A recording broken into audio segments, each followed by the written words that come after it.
बोली बोली बाबा महेंद्रनाथ की बोली बोली बाबा म्यूजिक डायरेक्टर नीतीश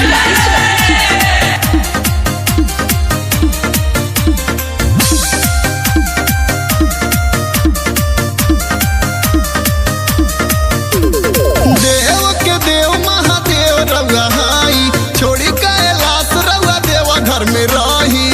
ए बाबा सुनी ना, देव के देव महादेव रउआ हाई छोड़ी कैलाश रउआ देवा घर में रही।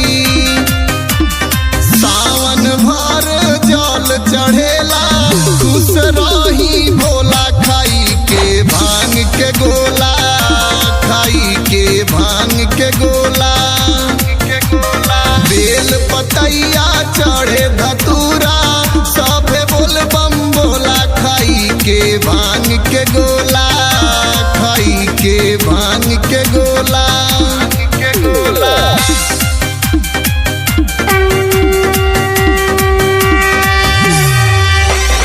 म्यूजिक डायरेक्टर नीतीश राज।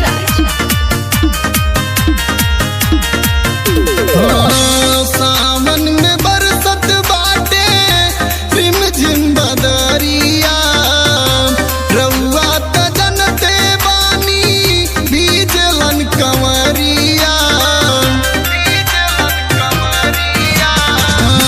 सावन में बरसत बाटे रिम झिम बदरिया रउआ त जनते बानी भीजलन कंवरिया।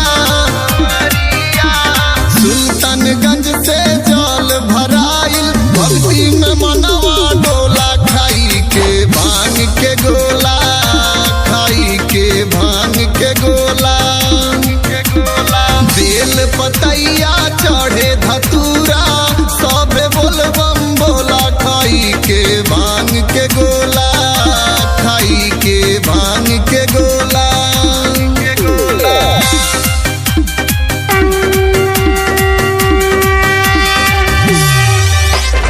म्यूजिक डायरेक्टर नीतीश राज।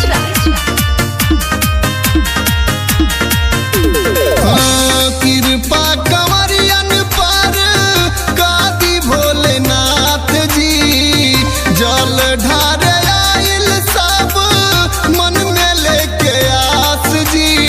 ए बाबा सुनी ना, हाँ कृपा कंवरियन पर गादी भोलेनाथ जी जल ढार आइल सब मन में लेके आस जी। गंगाधर संग आइल बाटे देखी पूरा टोला खाई के भांग के गोला, खाई के भांग के गोला। बेल पतैया चढ़े